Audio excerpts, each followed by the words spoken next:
In today's video, we're going to look at a severely damaged nail, talk about how it was damaged, and what we're going to do in order to help her recover. So stay tuned.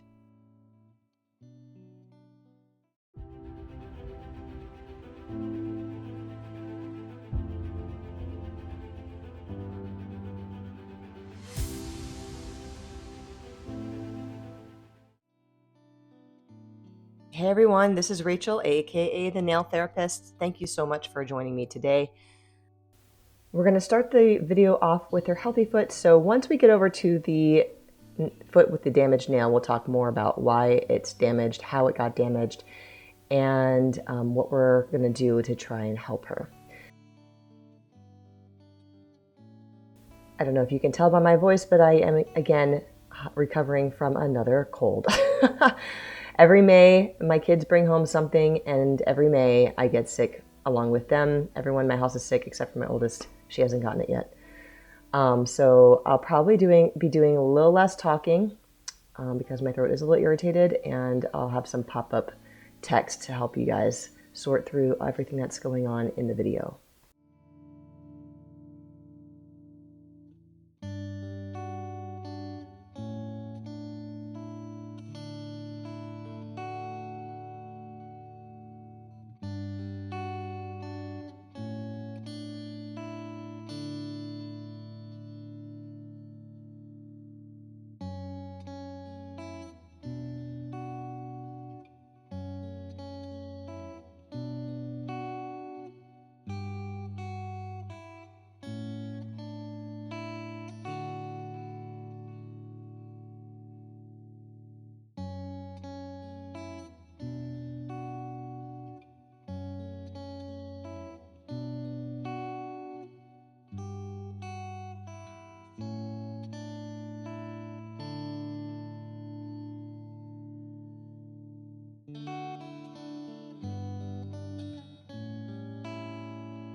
Okay, so here's a story about her nail. So this client is a house flipper. She often goes to work sites, and so she's clogging around in all kinds of heavy work boots. And she noticed one day that her toenail was kind of hurting her, and so she ended up going to a podiatrist, and the podiatrist told her that she needed to have the toenail removed. So they removed the entire nail, and he said that it was going to probably grow back just fine. Well, as you can see, it did not. It didn't grow back fine at all. So basically, she's just been letting it grow to see what it's been doing. She didn't know really how to take care of it. The entire nail almost is completely lifted from the nail bed, and the back side of it towards the cuticle is built up very tall. So there's a lot of growth up underneath the nail that's sitting on top of the nail. So there's almost like a double nail happening right now. And so we talked about what we needed to do. One of the main things is we can't have a nail lifted like this remain, because it traps moisture and it's hot and it's dark, and it's just a perfect place for fungus and bacteria to start breeding. And once that happens, and that's a whole nother story. We don't even want to go there. So I told her I'll take a little bit of the nail off at a time. And I mostly do this because I don't want to cause alarm for the client. It's easier for them to digest if you see it going away a little bit at a time. So you'll see in a second, I'm going to stick my tool up underneath there, and you'll see exactly how far back it goes. So it goes way, way back. And so I'm going to have to remove all of that nail to get down to the underneath, the nail that's growing up underneath it.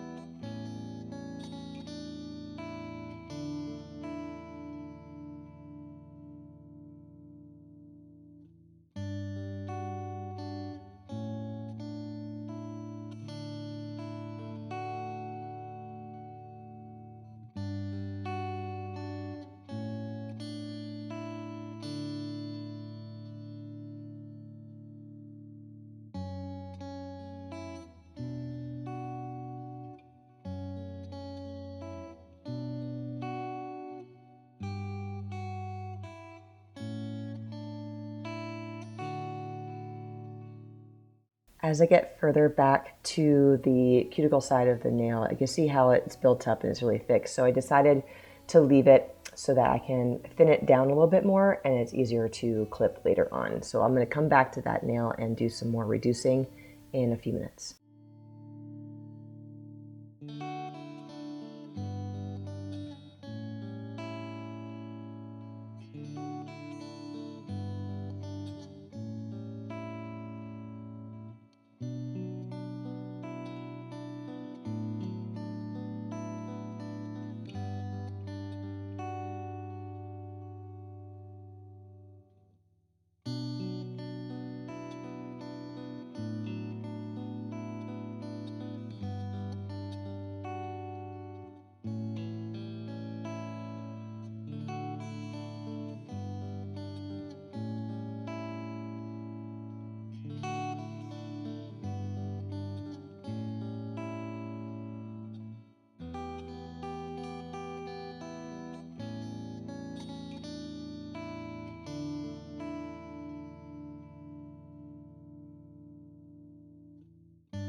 On the left side of their nail, where my thumb is, you'll see almost like a vertical cracking that's occurring as I'm taking off more and more layers.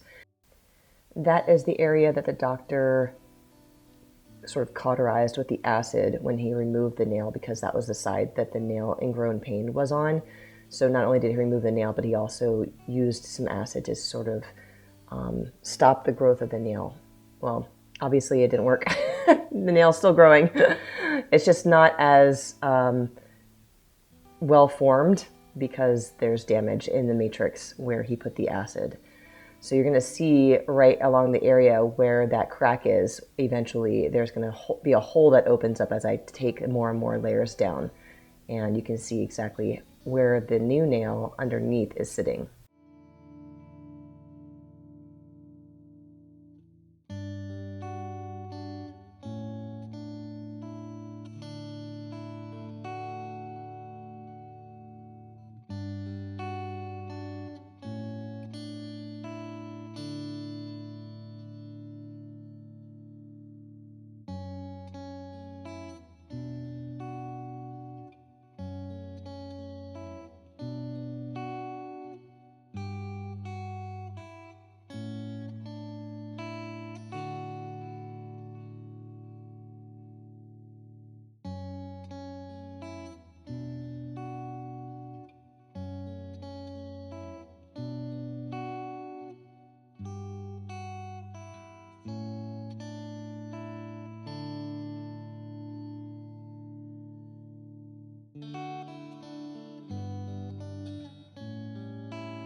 So as I clip away and pull the nail, you'll see like some fringes. That's not fungus. That is just debris, dog hair, lint, that kind of stuff that gets caught up underneath the nail.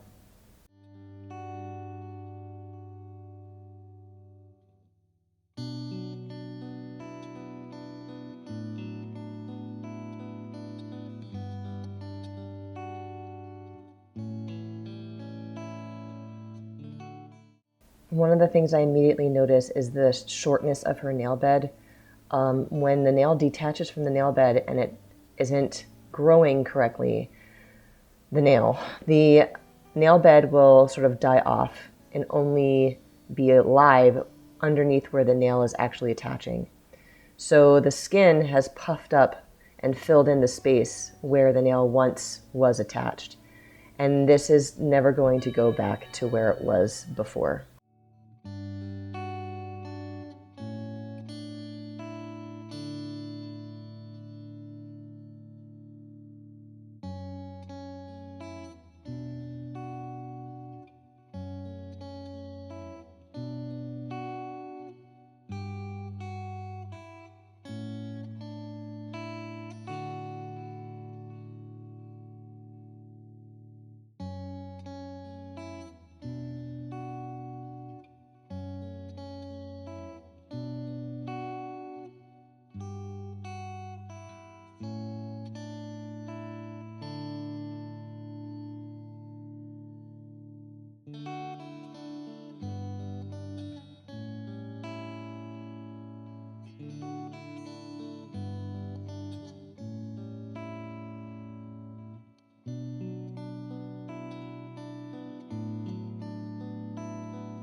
So I'm using the Ingrown Toenail Rasp to do most of my cleaning these days because I just find that it's easier to grip on the debris underneath the edge of the nail and along the side border of the nails. If you don't have one of these tools that it comes in a set with the sidewall lifter, which you'll see me bring out here in a second. You need to get one because if you take care of your toenails at home, these tools are going to make your life so much easier, and they're not expensive. So the tools that I use are $10 for a set. They even have ones that are, I think, $4, and they're just as good.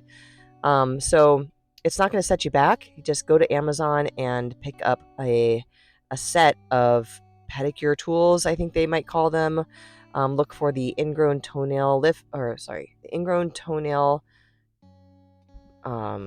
rasp. Sorry, brain fart, and the sidewall lifter.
All right, so as I'm cleaning around this once again and digging out all that debris, I can tell by feeling that the back edge of the nail right here there's a little lip.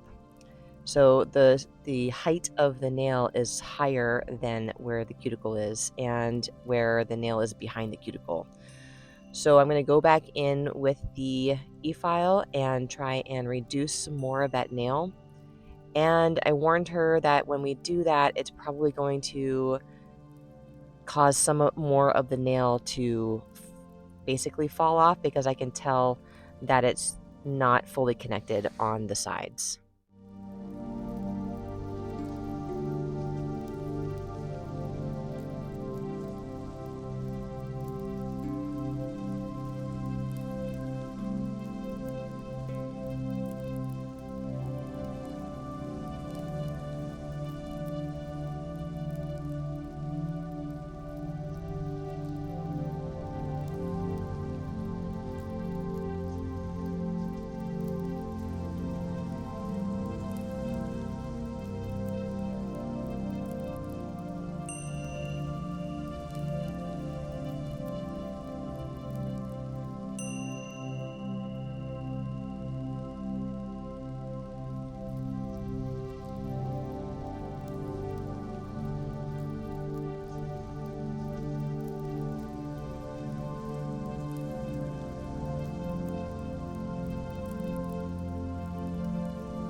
One of the hardest things you have to talk about with the client is how much we are going to reduce the nail or how much we would like to reduce the nail.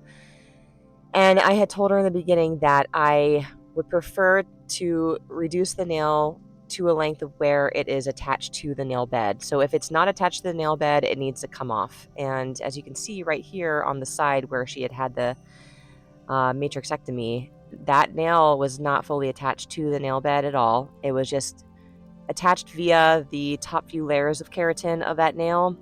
And as soon as it got thinned out, it became brittle and loose and was easily removed. So the reason being is you want to remove the nail all the way as much as possible is because anything that's lifted off of the nail bed risks being caught and pulled upward. And so it can cause a lot of extra pain. You can rip off the nail that way. You can further damage whatever is left of the nail bed. So it's best to take the nail down as far as it is you're able to, and just leave the remaining nail that's attached to the nail bed intact.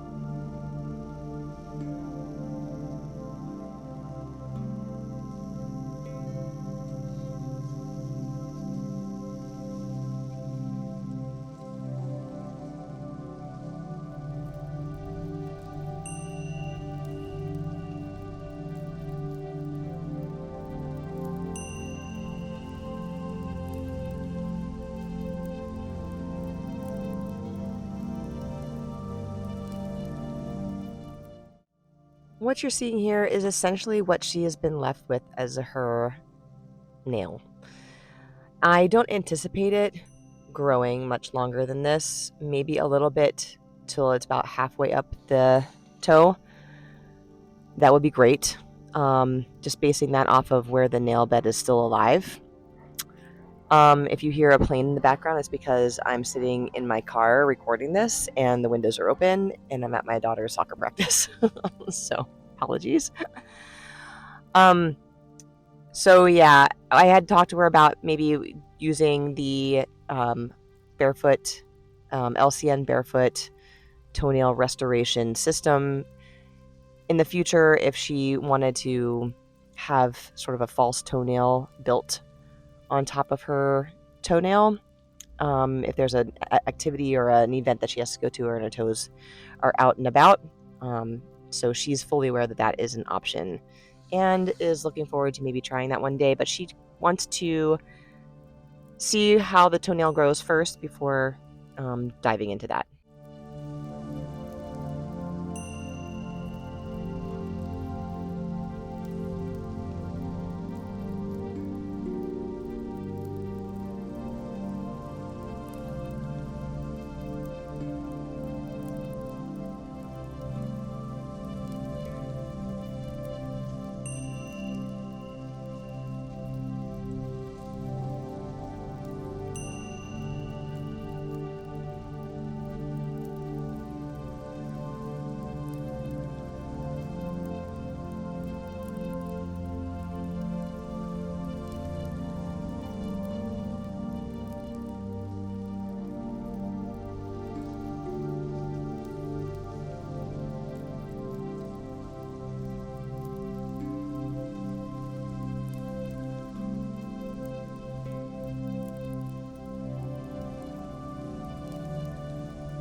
The last thing I want to mention here is the discoloration along the edge of her nail. It looks to me that while her nail was sitting underneath that loose nail, she possibly incurred a bacterial infection that we nail techs like to call greenies. And it's just a type of bacteria that turns your nail green. Happens with a lot of poorly adhered artificial enhancements, and it, like in this case too, where you have a nail underneath another nail. So she's going to seek out some medical assistance with that. It shouldn't be a big deal. I doubt it's going to require any kind of medicine, but most of the time, podiatrists tell people to just do vinegar soaks, or they have some sort of antibacterial topical that they have them apply for a couple of weeks. And it should grow out just fine. I don't anticipate it being an issue.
If you made it this far, thanks for watching. You guys are the bomb. You're my true believers, the OGs, the ones that really love watching these videos. So I appreciate your time. I hope you enjoyed it. Here come the before and afters, and I will see you again soon. Hopefully not as long in between my next video and this one. Have a wonderful day, everyone. I'll talk to you soon.